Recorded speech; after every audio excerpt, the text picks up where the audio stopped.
Muito boa tarde, amigos do esporte. Está começando mais um Turma da Bola aqui no Canal 9. Hoje, quarta-feira, dia 30 de janeiro. Como destaque de hoje, vamos bater um papo aqui com o técnico de triatlon. Essa modalidade aqui na Bahia, será que está crescendo? Será que tem investimento, ao contrário das outras modalidades olímpicas? Vamos falar também do Bahia, das contratações, Adriano Michael Jackson, que foi apresentado. Vamos falar do Vitória, Luiz Alberto, que chegou também, ex-Cluj, ex-Bahia. Enfim, vamos falar do tênis, vamos falar da Arena Fonte Nova, a visita de Vecchia e Ronaldo ontem à Arena Fonte Nova. Essas e outras informações a gente acompanha daqui a pouco no Turma da Bola.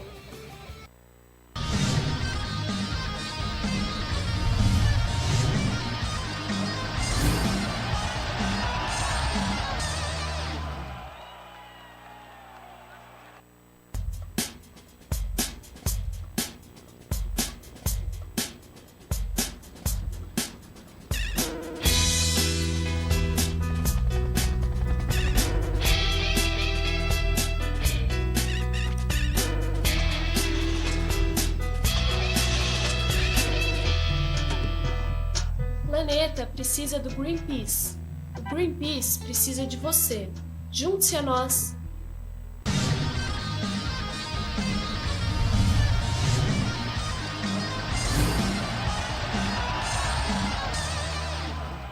Muito bem, estamos de volta ao nosso Turma da Bola, mas deixa eu dar logo o boa tarde do nosso querido Lula. Lula, boa tarde, seja bem-vindo mais uma vez aqui no nosso Turma da Bola. Boa tarde, Márcio, boa tarde, amigos.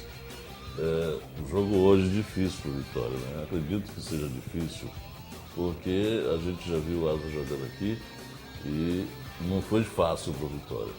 E amanhã o Bahia joga também contra o Ceará aqui no Pituaçu e a gente espera que o Bahia reedite a atuação que teve no último domingo e possa vencer. No mais, aguardo o futebol, depois o resto, a Fonte Nova que vai ser entregue lá já à FIFA, né, daqui há 2 meses, e a gente espera que tudo esteja bem, porque o pessoal que estava no Ceará no último domingo, os nossos colegas, principalmente da CBN, não gostaram de tudo. Muita coisa está pronta, muita coisa está bonita, mas tem muita coisa ainda por fazer. Portanto, já a gente vai falar sobre todos esses assuntos aqui com você, Márcio. E para começar logo o nosso bate-papo de hoje, a gente tem aqui a presença do técnico de triatlon, Fábio Ramos Cuba. Eu disse que o triatlon era uma modalidade, e na verdade é uma mistura de 3 modalidades, que é o ciclismo, a natação e a corrida. Fábio, boa tarde, seja bem-vindo. Boa tarde, prazer estar aqui, né? Falando desse esporte que para muitas pessoas é um esporte novo, um esporte que não tem muita influência para divulgação, né? E que na Bahia está ganhando um grande desenvolvimento nessa área. É sobre isso que eu quero perguntar logo, porque assim, diversas vezes eu já assisti, quando eu era mais novo, não sou tão velho, mas há alguns anos, a gente assistia triatlon muito naquelas competições que tinha no Rio de Janeiro.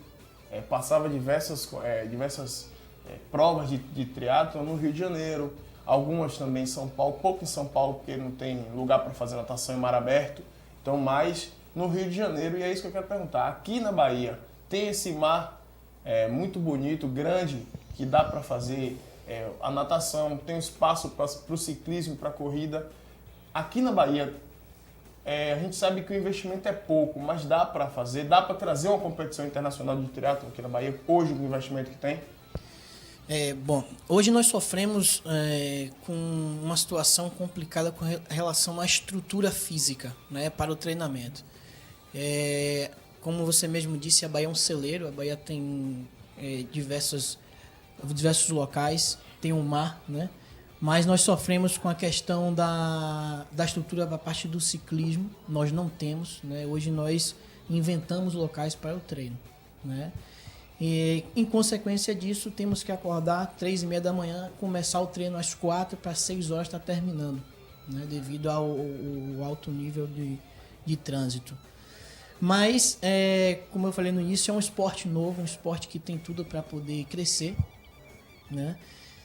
Temos sim estrutura para trazer uma competição internacional, mas antes disso temos que dar prioridade a certos pontos. E um desses é a questão da estrutura para a modalidade do ciclismo, que é muito complicado.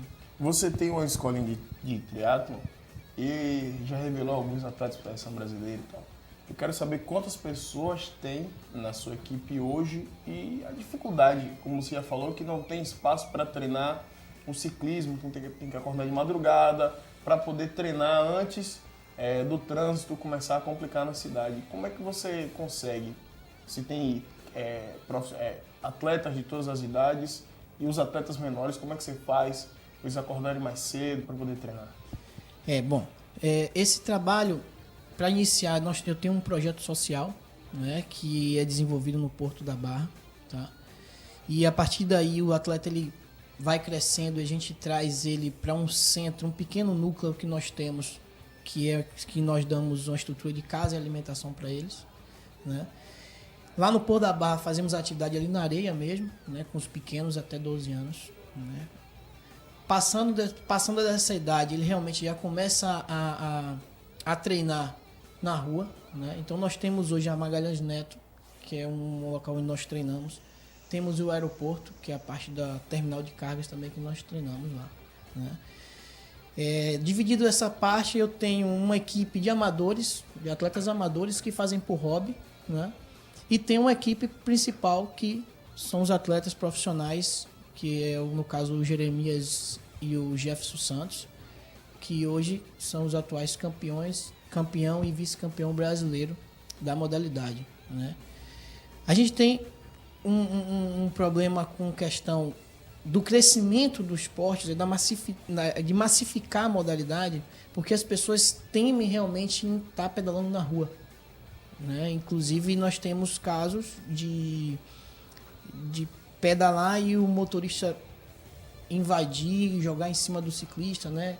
Tem outro agora a propósito da tapetada, que o pessoal sai da balada à noite e tá dando tapetada no ciclista de manhã cedo. Então, isso faz com que as pessoas não queiram realmente frequentar a modalidade.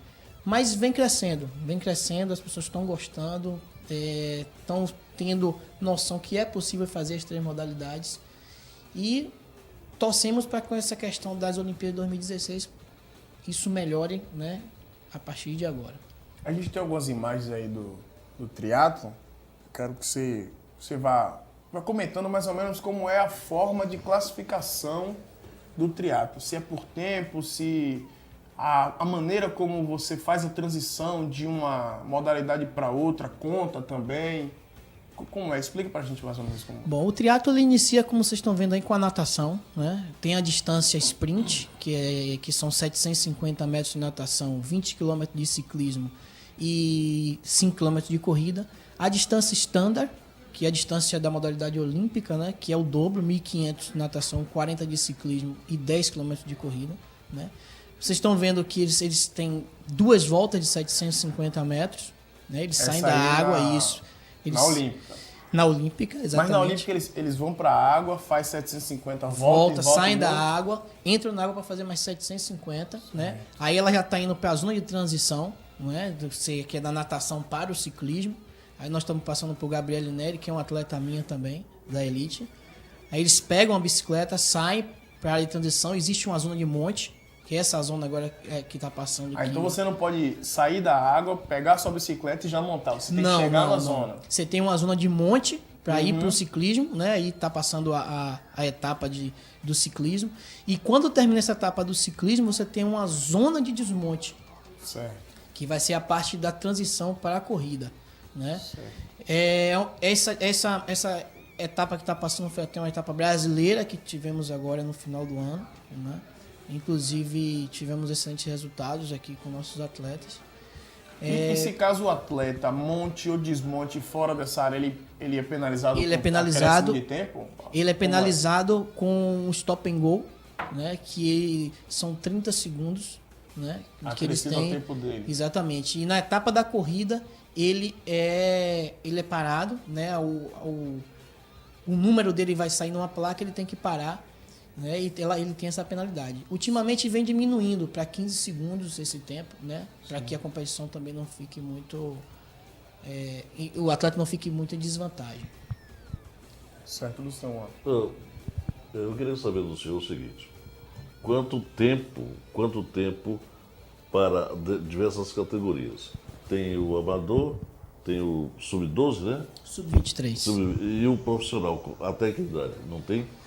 O triatlo hoje ele é dividido em infantil, né? Júnior, que é a partir dos 17 anos aos 20. O sub-23 ele começa aos 20 anos até os 23 anos e a partir dos 23 anos ele se profissionaliza como elite. Né? Qual a idade melhor em que o atleta do triatlo está apto para ser campeão? Tipo, a gente ouviu aquele corredor de bicicleta que agora usou droga e perdeu tudo. Lance Armstrong. Esse cara era a sua idade, era o exemplo do mundo. E qual é o exemplo do triatlo, do atleta exemplo do Brasil aqui? Nós temos hoje o Reinaldo Colucci, que é o principal campeão pan-americano, né, na modalidade. E temos a Pamela Oliveira, que ela é medalha de bronze no Pan-Americano. Ambos foram às Olimpíadas, mas infelizmente não obteram bons resultados. Qual é o nosso grande problema? Existe hoje um investimento que tem que ser feito na base, como é feito no futebol, como é feito em qualquer outra modalidade. Você tem 2 atletas de ponta, né? De nível. Isso. Para que eles estarão nas próximas Olimpíadas? Esse ponto que a gente está chegando, que é a questão do investimento. Né? Eles, o Jefferson e o Jeremias, hoje com 24, 25 anos, já são profissionais, mas passaram por um processo de base, só que o grande problema agora é a questão da estrutura financeira, né, do investimento que tem que ser feito nesses atletas. Inclusive agora temos um sério problema que eles têm um ranking nacional, o Jeremias tem um ranking pan-americano, e nós não conseguimos ainda a empresa para que possa dar entrada no projeto, o Faz Atleta, que é um projeto do governo do estado. E para que isso ocorra, o que é necessário? Qual é documentação, treinamento, índice? O que é que você precisa para chegar ao rapaz? Bom, eles, como eu falei, para ele conseguir esse projeto tem que ter o ranking, eles já têm o ranking do ano passado, né? E o que é que nós precisamos para hoje termos atletas olímpicos, né? Que nós tenhamos esse apoio das empresas privadas que possam contribuir com o governo para que patrocínios. O Márcio sempre se bate nessa tecla, porque o empresariado foi procurado, vocês fizeram um projeto e levaram para ele. Existe um estudo que permita que o cara vendo, olha, eu vou ter minha visão aqui, a empresa vai estar falada ali, falada acolá, enfim. Eu preciso pegar esse rapaz para treinar, para dotar ele de patrocínio, porque eu vou ter retorno. Porque o empresário não quer, como o Márcio disse, não quer investir numa coisa invisível. Como é que ele vai investir num triatlo e se não tem um projeto bonito, grandioso, que ele possa tenha visibilidade? O primeiro projeto que nós fazemos para poder apresentar a esses empresários é um projeto que eu digo do ciclo, né? O ciclo que eu faço com eles, da progressão ano a ano que eles estão tendo, né? Então, em 2010 foram campeões baianos, em 2011 foram campeões regionais e em 2012 foram campeões brasileiros, né? Então, essa progressão faz com que eu leve até o empresário e mostre que realmente estamos crescendo. Mas para chegar a um nível internacional, como a gente vê as imagens agora na televisão, um atleta desse ele precisa de muito mais investimento. Que esse investimento vai proporcionar a eles materiais, né? Hoje eles competem com uma bicicleta de alumínio, enquanto numa prova internacional da Dextro, as pessoas têm bicicleta de fibra de carbono, né? Rodas de fibra de carbono. Então, é complicado até ir mesmo competir nessas provas, porque a gente não tem verba suficiente para poder arcar com certas despesas de viagem, hospedagem, etc. Então, esse é o nosso principal problema, assim, com relação ao crescimento do atleta quando ele chega nessa categoria, que é a principal. Muito bem, a gente está conversando aqui com o Fábio Ramos, ele que é técnico de triatlon. Deixa eu chamar aqui para conversa também os nossos 2 atletas, ele é o Jefferson e... Jefferson Santos e o Jeremias Santos. O Jefferson e o Jeremias, pode chegar aqui na frente. São irmãos, né? São irmãos. certo. Eu quero, pode ficar mais aqui? Eu quero saber de vocês, como foi que vocês resolveram fazer o triatlon, a expectativa de vocês para o futuro, as dificuldades que vocês passaram para chegar hoje com índice pan-americano, índice brasileiro, enfim, um dos melhores da categoria aqui na Bahia. Quero saber de vocês. Primeiramente, boa tarde, eu gostaria de agradecer a oportunidade. E a grande dificuldade, como o Fábio estava falando, é a questão financeira, né, do atleta a nível internacional, a nível brasileiro, para poder chegar a uma prova internacional.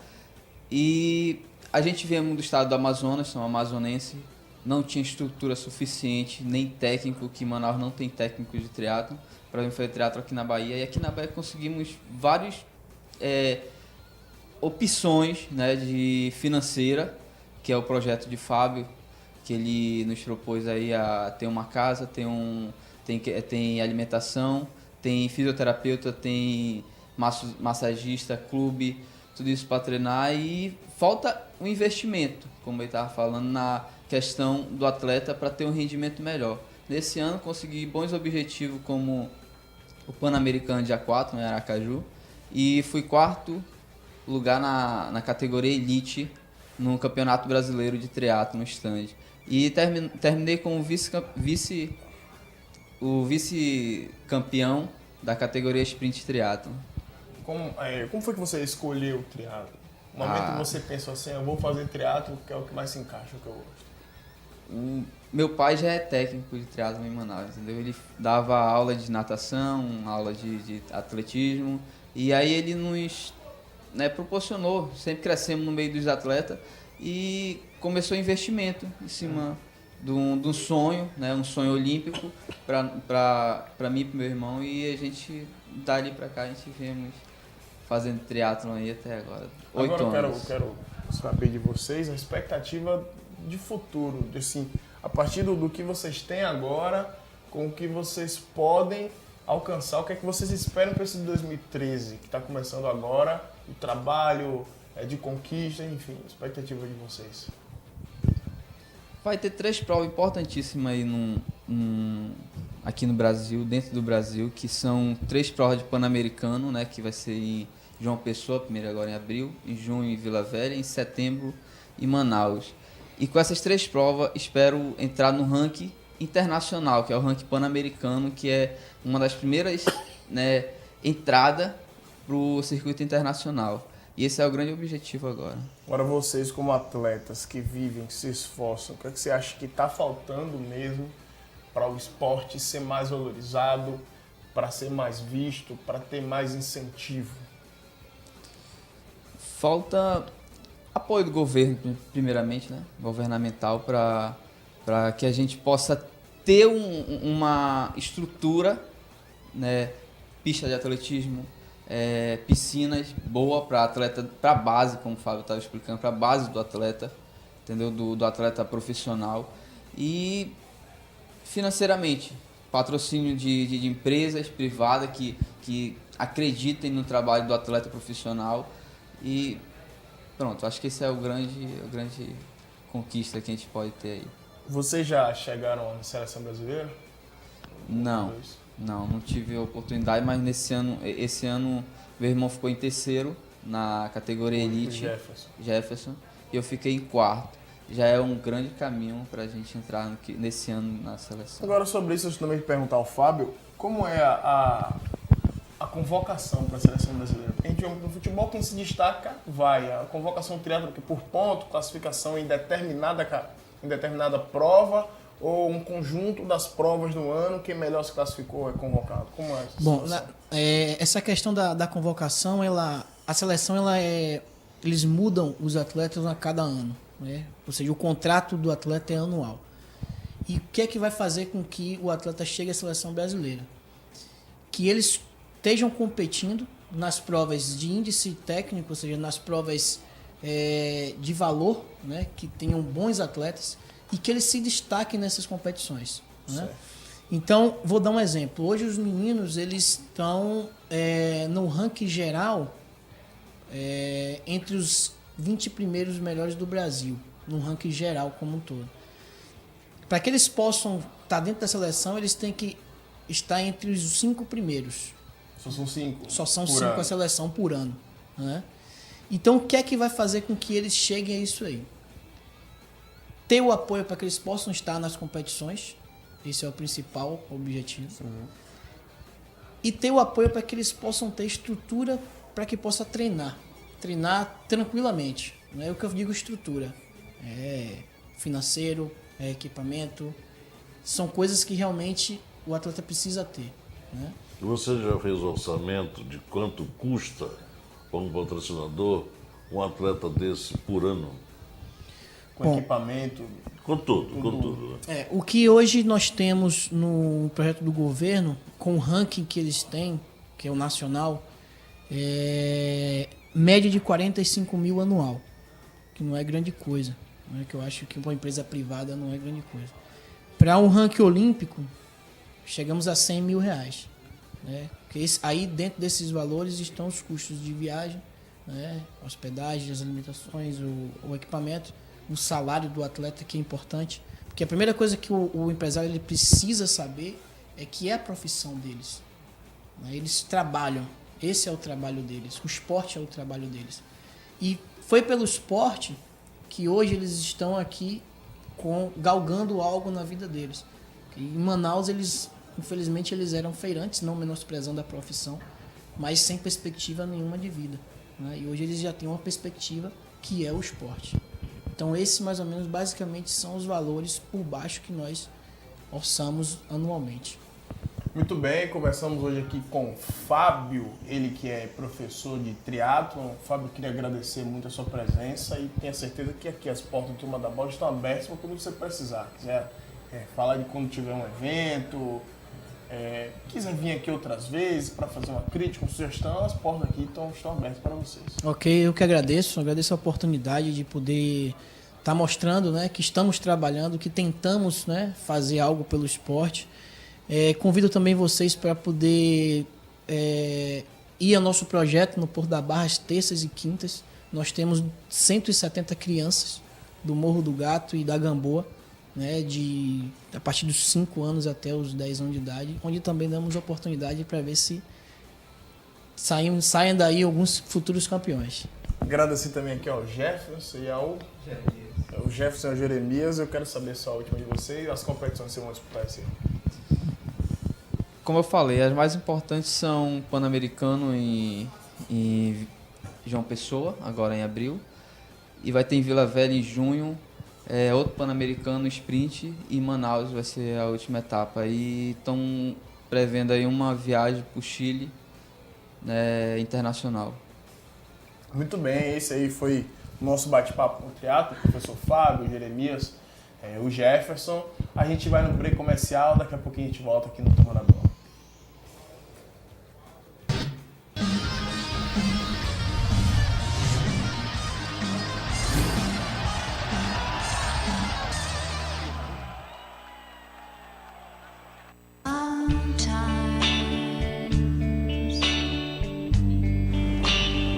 Sometimes everything is wrong.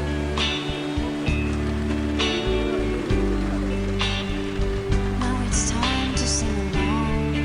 When your day is night alone. If you feel like letting go.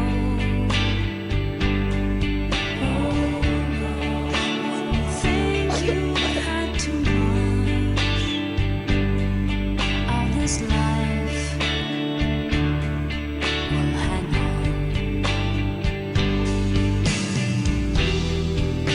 'cause everybody hurts. Take comfort in your friends. Well, everybody hurts. Sometimes everybody cries, and everybody hurts. Hold on. Hold on.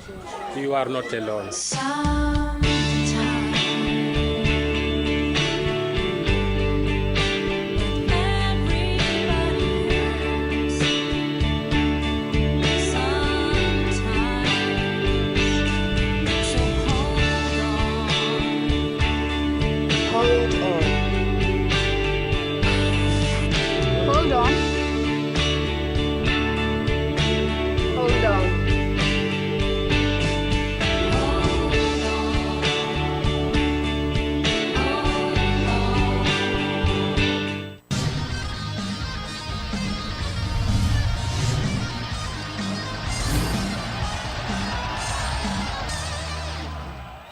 Muito bem, estamos de volta aqui no nosso Turma da Bola. Um detalhe aqui, do finalzinho da entrevista, o Jeremias ele falou que teve o Pan-Americano ano passado no Recife, vai ter o Pan-Americano esse ano em João Pessoa e a gente não ouve Salvador. Quer dizer, Recife tem um Pan-Americano de triatlo, João Pessoa vai ter esse ano, a gente só não ouve Salvador nem a Bahia, o que é muito triste. Natural, né? Se você não tem equipamento para oferecer ao povo, se você não tem equipamento para oferecer ao atleta, se você não tem nenhuma estrutura que possa dotar esse atleta de mais profissionalismo, aí fica difícil, né? Como é que ele vai... Como ele falou, não tem pista de treinamento de ciclista. Né? Absurdo, ele tem que improvisar. Aí, no aeroporto, na exatamente. Magalhães Neto e de madrugada, porque não pode praticar o ciclismo. Por causa do trânsito, né? Por causa do trânsito, por causa dos irresponsáveis, dos marginais que o pessoal está treinando, joga o carro. A única coisa que tem cima, de graça é o mar. O né? mar. E o mar. Ouça bem. Aí a bicicleta é aquela bicicleta que não é apropriada. O cara faz das tripas coração. O cara tem que realmente bater palma para esse povo. Aqui, porque alumínio, você vai lá, fibra de carbono que é mais leve, o cara treina corre mais rápido porque é mais leve, ele carrega menos peso. Com certeza. A eles de fora, todas as condições de trabalho são dadas, né? Infelizmente aqui, nós da casa, não temos sequer uma pista de ciclismo. Aí fica difícil, realmente difícil. Mas a gente tem batido aqui muito nesse tema. Nós não temos um ginásio de esporte grandioso, uma coisa poliesportiva, uma coisa bacana, num local apropriado e que possa realmente chamar a atenção do torcedor, do cara que gosta da coisa e também dos atletas. Porque se você bota um ginásio só, como apregou aí em Cajazeira, o cara da Ribeira não pode ir, o cara que mora na Barra não pode ir. E sem cara contar que um ginásio não vai dar conta de Salvador inteira. É o que eu estou dizendo. Coloca um ginásio muito bom num ponto central que tem local para isso. Mas tem que ser um muito bom, porque todo mundo vai ter que treinar. Exatamente. Por isso que eu digo sempre, não sei a quem pertence aquela área do antigo aeroclube ali, da Boca do Rio. Mas seria o ideal ali, Márcio. Por quê? Ficava fácil de policiamento, porque do outro lado é o mar. O triatlo já seria um quebra-galho. A piscina olímpica já estaria ali, né? Para ele treinar também, os atletas de natação, de triatlo, disso e daquilo. E o próprio ciclista, né? Que poderia ali, ao redor do próprio clube, fazer uma pista de ciclismo. Mas eu não sou arquiteto, não sou engenheiro, eu só sou um torcedor do esporte, um amante do esporte, que vive com o esporte, só isso. Vamos falar agora do Campeonato Baiano. O Campeonato Baiano que está um pouco esquecido, né? Não tem nem Bahia, nem Vitória, nem Feirense. E aí fala pouco do Campeonato, a gente ouve pouco do Campeonato Baiano. Só no interior. Só no interior, esse na Campeonato verdade. Tá Baiano de mais hoje, aqui. Esse Campeonato Baiano de hoje é um campeonato do interior até agora, né? Exceto o Botafogo. Tem o Serrano como líder, Bahia de Feira, Fluminense e a Juazeirense. Serrana com 6, Bahia de Feira com 4, Flu com 4. Juazeirense com 2, Vitória da Conquista 1, Jacuipense em sexto 1, Botafogo em sétimo 1, Atlético em oitavo 1 e o Juazeiro até agora não tem nenhum ponto. Mas só jogou uma partida também. O próximo jogo é Atlético e Juazeirense. A próxima rodada é Fluminense, Vitória da Conquista, Juazeiro, Botafogo e Serrano e Jacuipense. São os próximos jogos. Atlético e Juazeirense. Atlético tem 2 pontos, Juazeirense está na vice-colocação, tem 4. É um jogo difícil. É um jogo muito... Vitória da Conquista e Fluminense. Fluminense está na terceira colocação, tem 3 pontos. Vitória da Conquista tem 2. Juazeiro e Botafogo. O Juazeiro não tem nenhum ponto. Jogou 1 e perdeu 1, e Botafogo jogou 2. Só tem um ponto. Empatou 1 e perdeu. Exatamente. E perdeu a outra. Classificação: Serrano com 6. É surpresa o Serrano em primeiro, assim, logo. Apesar de estar início do campeonato. Mas começou agora, né? A gente Começou tem agora. Serrano, Bahia de Feira, Fluminense de Feira e Jacuipense. Mudando a página, a gente tem Vitória da Conquista. Você acha que desses aí que estão mais pra baixo, quem tem as maiores chances de chegar a ficar lá no topo? Eu acredito que o Vitória da Conquista e o Botafogo. Porque o Botafogo tá recebendo muito investimento do Vitória. Com treinadores, atletas. E agora recebeu mais 2, né? Mais dois. O Dimas foi pro Botafogo também. E não me recordo do outro. Quer dizer, o Botafogo está se estruturando a cada dia que passa. Então os outros ficam atrás. Porque essa força que o Vitória está dando é uma força demasiada, né? Agora o Bahia de Feira tá ali Convenhamos. com 4 pontos. O Bahia de Feira sempre foi perigoso. Campeão baiano, vice-campeão baiano. É um time que tem estrutura. A estrutura do Bahia de Feira é de profissional, de empresa realmente. Os dirigentes do Bahia de Feira são dirigentes de empresa. Agora o Fluminense que fica sempre, todo ano, como uma eterna promessa, né? Nunca Porque mais a gente viu o Fluminense está bombar. o Fluminense está dependendo do comércio de feira se fortalecer e a prefeitura dar alguma coisa. Enquanto o Bahia Mas de o Feira, Bahia de Feira também enquanto o Bahia de Feira é dotado de estrutura organizacional. O presidente, o vice, esse pessoal todo, eles são empresários no ramo de faculdades e essa coisa toda, né? E aí colocam o Bahia de Feira e administram o Bahia de Feira como se fora as suas empresas. Por isso que o Bahia de Feira tem essa estrutura e sempre chega, ou então sempre está chegando. A gente vai falar agora do tênis. O espanhol David Ferrer, que não é o Federer, é o Ferrer, ele desbancou o Nadal da 4ª colocação do ranking mundial do tênis. Quer dizer, o Nadal, que já foi a grande estrela do tênis, ainda é, porque é um excelente jogador. Ele desbancou o David Ferrer, ele acabou desbancando o Nadal e agora ele assumiu a 4ª colocação do ranking. Que tem como, pra mim, o melhor jogador do mundo, da história, é o Federer. Porque ele é genial. Ele é aquele comparando ao futebol, ele é aquele jogador que a qualquer momento ele tira um coelho da cartola e ninguém sabe como foi que ele conseguiu fazer aquilo. Olha, É o Federer. desde o tempo de Pete Sampras, desde o tempo desses caras geniosos, né? Geniais, geniosos não, perdão, geniais, a gente não vê surgir nada no Brasil, né? Nada no Brasil.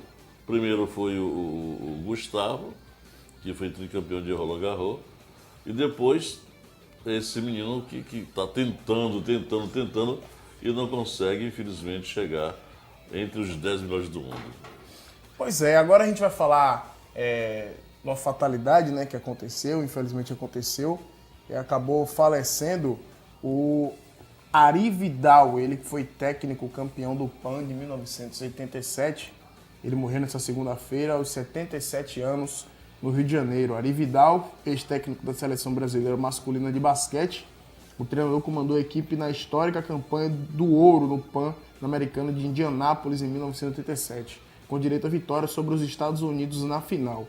Ele estava internado no Hospital São Lucas, em Copacabana, desde o dia 23 de outubro, com um quadro de insuficiência renal e cardíaca. E aqui fica, de todos nós aqui do Turma da Bola, os nossos sentimentos aos familiares, e muita força e muita luz.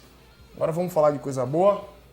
Vamos falar da Fonte Nova, da visita do Ronaldo, Jerome Valker, né, também. Jerome Valker aqui na Fonte Nova.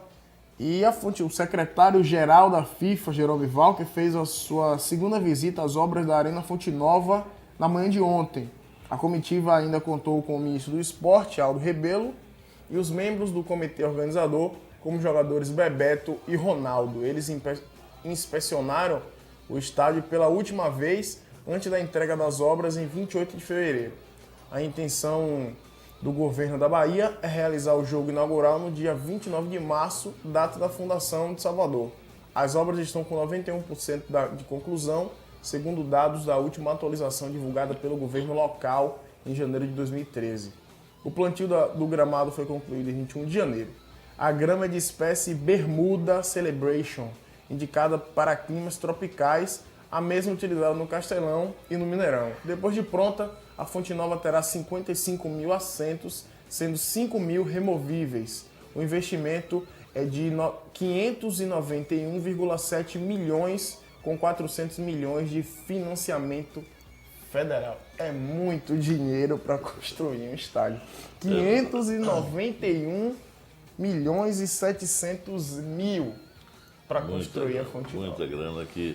Com essa grana a gente fazia tanta coisa, né? Tanta coisa. Mas aí, tá, como que disse, me deixa louco? como disse o Ronaldo na entrevista, ele disse que estamos mudando o Brasil. De certa forma, o número de empregados, né, em todos os estádios que estão sendo construídos é alarmante, né? Uma coisa muito boa de ver, a infraestrutura que vai se montar. Vai faltar uma coisa, vai faltar outra, mas o grande problema é que você vai dotar os estádios, os estados também, de grandes estádios. Mas quer ver? Ó, presta atenção. 400 milhões de reais de financiamento federal. Sim. O que poderia ter sido evitado se não tivessem deixado a Fonte Nova ao léu. Sem nenhuma obra de reforma durante os anos. A última obra da Fonte Nova, antes daquela tragédia de 2007, foi em 50.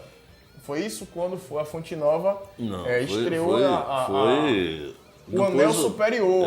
Foi em 70, se não me engano. 70, claro. Que a Fonte Nova estreou o anel superior. Foi a última obra da Fonte Nova. Quer dizer, deixaram a Fonte Nova ao léu. Infelizmente aconteceu aquela tragédia e teve que se construir outra, levantar outra por conta da Copa. E aí o que a gente vê? 400 milhões de investimento federal. Esse dinheiro todo tem para construir um estádio. Agora, mas não tem 400 milhões de investimento federal para educação, para saúde, para segurança. Porque se você investe 400 milhões de reais na educação, você vai ter menos trabalho no futuro, porque serão crianças no esporte também. E você vai ter crianças educadas, crianças que vão sair do mundo das drogas, que vão estar no meio esportivo. Quer dizer, remediou em vez de prevenir. Agora, o negócio é o seguinte, em relação à estrutura, de obras de estrutura, isso e aquilo, não teve estádio no Brasil que não fosse reformado. Não tem, mesmo aqueles que são mais novos. E o que aconteceu? Todos os estádios do Brasil foram reformados. Mas 400 milhões de investimento federal e os outros 191 milhões e 700 mil do investimento privado, que são das duas construtoras. Quer dizer, as construtoras vão tomar conta da Fonte Nova, mas a maior parte do dinheiro vem do investimento federal. Claro, mas aí é que tá, para que ela possa também se manter, né? Se manter, claro. Agora a gente vai no break comercial, tem gente querendo cortar meu pescoço. Daqui a pouquinho a gente volta aqui no Turma da Bola.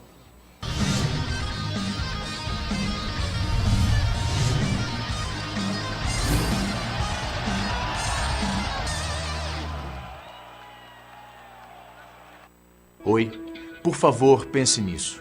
A cada ano, 5 milhões de crianças morrem de desnutrição com menos de 5 anos de idade. E 500 mil morrem de sarampo.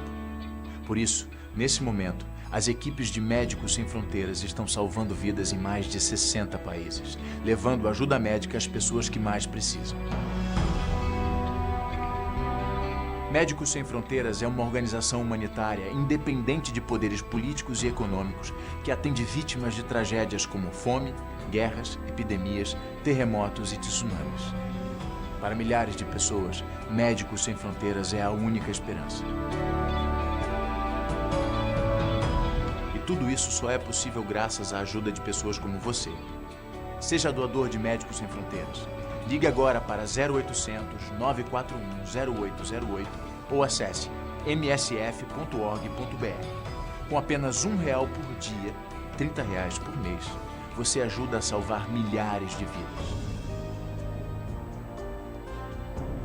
Por exemplo, com R$30 mensais, conseguimos dar água potável para 100 vítimas de uma catástrofe ou tratar de uma criança desnutrida por mês. Em outubro de 2010, nós vivemos um surto de sarampo em Moçambique. Foi muito difícil, pessoas morrendo dentro de casa, sem acesso a medicamentos. Nos dias de hoje, as pessoas morrerem de uma doença prevenível por vacina é inadmissível. Em 2009, Médicos Sem Fronteiras tratou de 250 mil crianças desnutridas em 34 países e vacinou mais de 7 milhões contra a meningite. Seja doador de Médicos Sem Fronteiras. Ligue agora para 0800 941 0808 ou acesse msf.org.br.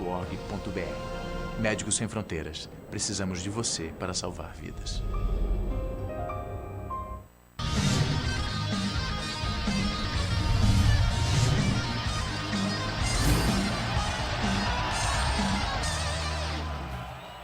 Muito bem, estamos de volta aqui no nosso Turma da Bola. Vamos falar do Vitória, que joga hoje. O Vitória que anunciou o jogador Luiz Alberto. Ele que foi do Bahia, estava no Cluj, fez um golaço contra o Manchester na última Champions League, nessa última que ele acabou participando. Fez um golaço de fora da área, um chute espetacular. É um bom volante que o Vitória apresentou ontem. Muito bom jogador, né? Baiano, conhece a Bahia, conhece o Bahia, conhece o Vitória. Nada mais justo do que ele voltar à sua terra, né? Voltar agora com força, com fama, com vontade e defendendo as cores do Vitória. A gente acredita que ele possa, juntamente com ele disse ontem, eu não vim aqui para passear. Juntamente com todos, juntos, unidos, vamos brigar pelo título. Foi o que ele disse. Falar em título, o Vitória joga hoje pela Copa do Nordeste, o Vitória que joga contra o Asa, só que dessa vez lá em Arapiraca. Pode ter estreia do Marcos, caso o Nino Paraíba não jogue. O Marcos, que estava ano passado no Atlético de Goiás, o torcedor do Bahia conhece muito bem, que já jogou no Bahia por 2 vezes. É isso. Se o Nino não jogar, pode ter estreia do Marcos. Um jogo muito difícil, porque eu fiquei preocupado naquele jogo contra o Asa. Não sei se a sua preocupação foi a mesma, que o Vitória jogou muito bem por 30 minutos, que foi quando fez os 2 primeiros gols. Depois, o Vitória tomou um gol do Asa, que o jogo terminou 2-1, mas o Vitória não teve aquela mesma pegada, até porque o físico não está ajudando muito, porque início de temporada é complicado, mas caiu muito o rendimento do Vitória. Não caiu apenas pelo físico, caiu demais. A gente via quem viu os 30 primeiros minutos do jogo do Vitória aqui no Barradão e viu o resto do jogo, ficou assim, o que aconteceu? De uma hora para outra, 30 minutos jogou muito bem, os outros 30 foi caindo. E o Asa é uma equipe chata, ainda mais jogando em Arapiraca. Olha, eu vi esse jogo, inclusive fiz esse jogo para a Rádio Cristal, juntamente com o nosso Ataíde Barbosa, Del e o Tiago. Olha, o Vitória jogou até 40 minutos, quando teve força física, jogou muito bem. Depois tomou um gol de uma bola parada, com a bola desviada da barreira e matou o Deola. No segundo tempo, aí o Dimas, que entrara como salvação para o lugar de Léo, não jogou nada. Eu fico impressionado com o jogador. Ele tem a chance de se projetar, tem a chance de vestir a camisa, de ser titular absoluto e perde a chance. Aí mudou para Nino Paraíba. Marquinho também foi omisso na partida. Acho que o cansaço, não, porque o jogador fica muito tempo parado, ainda mais Vitória, ficou um mês parado, volta, tem 15 dias de preparação e o Marquinho tem sido destaque. Exatamente. Quem se destacou foi o Neto Coruja e o Renato Cajá, né? Que foram os jogadores que se destacaram mais. O Nicásio perdeu um gol absurdo, né? E o Vitória, quando você perde gol... Perdeu um gol absurdo, mas participou dos outros 2. Exatamente.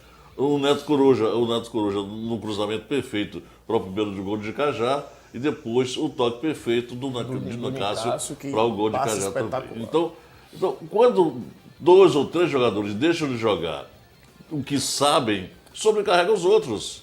E foi o que aconteceu com o Vitória. Marquinho, Nino, o próprio Mineiro, Mas isso acontece não muito. jogaram bem. E aí sobrecarregou os outros. Aí a carga é pesada demais. Mas acontece muito quando o time ele se acostuma a jogar dependendo da qualidade de um ou de outro. E eu disse aqui essa semana que os nossos times, principalmente o Vitória, ainda encontrou adversários de menor potencial técnico. Aí não enfrentou o Sport, um Ceará, tá? um time de maior porte. Mas o Ceará que o Bahia enfrentou, eu não vi essa técnica toda não, porque o Ceará não tocava 3 bolas. Sim, o Ceará mas acontece o pegava, seguinte. era um passe, 2 chegou na frente da área, chutava pro gol. Então, o que a gente viu é o seguinte: o Bahia ainda não tem um time entrosado e está se valendo de jogadas individuais. Ou então aquelas jogadas que a gente já conhece, que são ensaiadas. Cabeça de Tite, cabeça de Fael e as entradas dos médios. Porque o ataque, se você me disser, o ataque do Bahia ainda não fez um gol. Não fez. Não fez o gol. Então, o Vitória, nesse quesito, o Vitória está melhor. O Vitória que joga hoje contra o Asa, é o jogo da TV. Boa sorte ao Leão e que traga mais uma vitória. Que se for de 2-1 também, pra mim, tá tudo certo. Hoje sacramenta, né, a classificação dele, né? Porque, por mais que o Asa vá tentar, é um jogo dificílimo pro Vitória. Dificílimo. Mas eu acredito que o Vitória sai de lá pelo menos com empate. Não sabe jogar por empate. O Vitória ou joga ou ganha ou perde, né? Quase nunca empata. Mas você jogar pelo empate também é desvantagem. Porque o empate você... E não é o momento. E não é o momento para quem jogar pelo empate. Pode. Essa Copa do Nordeste é um tubo de ensaio. É um tubo de ensaio. E com certeza a Vitória está muito bem se programando, se armando, se estudando e se estruturando para o final. Mais para o final. Você falou de Copa do Nordeste, a gente vai ver a tabela de classificação da Copa do Nordeste. Já com 3 rodadas. O Bahia, no seu grupo, ele permanece líder com 7 pontos. O Itabaiana, o Ceará, ambos com 4 e o ABC com 1. Se o Bahia vencer o próximo jogo, ele vai a 10 pontos. Vencendo o Ceará, ele fica do Ceará 6 pontos de diferença. Exatamente. Se caso o Itabaiana também perca, ele também fica a 6 pontos de diferença do Itabaiana. Só que aí o ABC vai a 4 pontos. Quer dizer, o Bahia... Se o ABC e Bahia vencerem, no caso, o Bahia vai a 10 e todos os outros do grupo ficam com 4. Exatamente. E o Bahia fica com 6 pontos de diferença de todos os outros. E aí já se classifica. Mas com 6 pontos de diferença, o Bahia se classifica porque só vai ter mais 2 jogos. Exatamente. E ninguém consegue passar o Bahia pelo número de vitórias. Esse aí acho que o esporte aí que tá deixando a desejar. Mas eu tô com confiança. Segundo, o Confiança é o primeiro, que pra mim é uma surpresa. Não conheço a equipe do Confiança, mas pra mim é uma surpresa, ainda mais no grupo que tem o esporte. O Confiança é o primeiro, aí no grupo do Vitória absoluto, líder com 9 pontos. O América em segundo com 6, junto com o Salgueiro e o Asa, coitadinho da equipe, todo mundo bate, nenhum ponto. Se o Vitória ganhando pro Asa, vai a 12. Eu só quero que volte um pouquinho o grupo do Vitória, por favor. Vitória ganhando do Asa vai a 12. O Salgueiro pega o América e aí o jogo dos desesperados para ver quem vai assumir de vez a segunda colocação. Porque o Vitória vencendo agora já está classificado. Quem vencer de América, do Rio Grande do Norte e Salgueiro já ajuda o Vitória. Porque o Vitória fica a 6 pontos do terceiro colocado caso um desses dois vença. Fazendo com que o Vitória não seja alcançado por pelo menos um deles. Ou seja, o Salgueiro vencendo vai a 9 e o América fica com 6. O Vitória com 12 e o América já não alcança o Vitória, o que significa que o Vitória já vai estar classificado. E aí outro grupo, o Campinense com 7 pontos, Santa Cruz com 6, o CRB com 3 e o Feirense, o Feirense com apenas 1 ponto. Foi uma surpresa para você o Feirense assim tão mal nesse campeonato? Tá mal.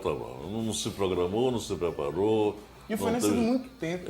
Não teve estrutura, não teve, sei lá, alguma coisa que não deu certo. Agora, é preciso que se diga que a Copa do Nordeste, você pode chegar até 3 milhões de reais em dinheiro, né? Muito dinheiro. se você for campeão. Né? Então, tinha que se preparar de algum modo. Vamos falar de Bahia agora. O Adriano Michael Jackson, que retornou ao tricolor. Para você, o Adriano Michael Jackson foi uma boa contratação e o Bahia precisava de jogador nessa posição ou tem posições que a contratação deve ser mais importante do que o ataque? Olha, ele contratou o Obina, já tem o Souza, ele perdeu o Gabriel, né? Perdeu o Gabriel, perdeu o Jones Carioca, perdeu... O Jones Carioca ele não perdeu, né? Ele não quis. Não quis. Então, esse Michael Jackson é um jogador intermediário. Se for o mesmo Michael Jackson que jogou no Diz Bahia... ele que ainda é o mesmo, né? Diz ele que ainda é o mesmo. Então, é o jovem ainda, né? É jovem. Jovem, o Michael Jackson é jovem então, ainda. É o intermediário. Ele alia a força, a velocidade e alguma habilidade, né? Ele tem alguma habilidade, tem força e tem velocidade. Então, aí para você jogar com um Souza, com um Obina, e você mexer num time de diversas formas, isso vai ser uma maravilha para o Jorginho, né? Mas o Michael Jackson ele é um jogador mais de finalização. Então ele não é mais aquele jogador de beirada, de velocidade. E o Bahia tem o Souza, o Obina e o Michael Jackson, todos de mais finalização. E o de beirada? Sim, mas... Até agora não chegou um jogador com qualidade parecida, melhor do que a de Gabriel. Qual é o time do Bahia para amanhã? O possível time do Bahia? Deola. Marcelo Lomba. Marcelo Lomba, o Neto, o Briner, Tite e Jussandro. Isso. O jogador lateral esquerdo já está regularizado o outro. O meio campo a gente sabe. Dionis e Fael. Jefferson. Se o Dionis voltar... Não, vai voltar. E o Kleberson que fez o gol? O meio campo é Dionis, Fael, Kleberson e Jefferson. E o ataque... E o Helder? O Helder sobra. E a dor de cabeça do Jorginho, boa, a dor de cabeça Sim, boa. mas ele sobra. E o ataque com o Irrider e o Souza. Então, já está regularizado também o lateral esquerdo e o Obina. Já estão regularizados. Podem jogar, se Jorginho assim quiser. Então, o que a gente vê, o torcedor, o Márcio, amigos, é que os times da Bahia, a cada dia, estão se movimentando. A torcida está empolgada, essa é a grande verdade. Não respondeu ainda na Copa do Nordeste, não respondeu. Mas que a torcida está empolgada e com certeza teremos grandes elencos. Talvez grandes times também, né? Porque os elencos que estão sendo montados são maravilhosos. Eu gosto de todos os jogadores que o Vitória contratou e todos que o Bahia contratou. Não tenho restrição. Não tenho nenhuma... Eu faria... Estou dizendo aqui como critiquei muitos que foram investimentos no ano passado, eu ratifico todos embaixo. Muito bem, esse é o nosso querido Lula Pereira. Lula, boa tarde para você. A gente vai ficando por aqui. Até a próxima sexta-feira. Obrigado pela sua presença hoje. Abraço, Márcio. Sexta-feira, se Deus quiser, estaremos aqui de novo juntos com o nosso programa Turma do Esporte. Boa tarde não, né? Boa noite já. Boa noite, tá na morrinha da noite já. E a você que nos acompanhou até agora, muito obrigado. Na próxima sexta-feira a gente volta um pouco mais cedo, às 4 da tarde. E um abraço e até a próxima.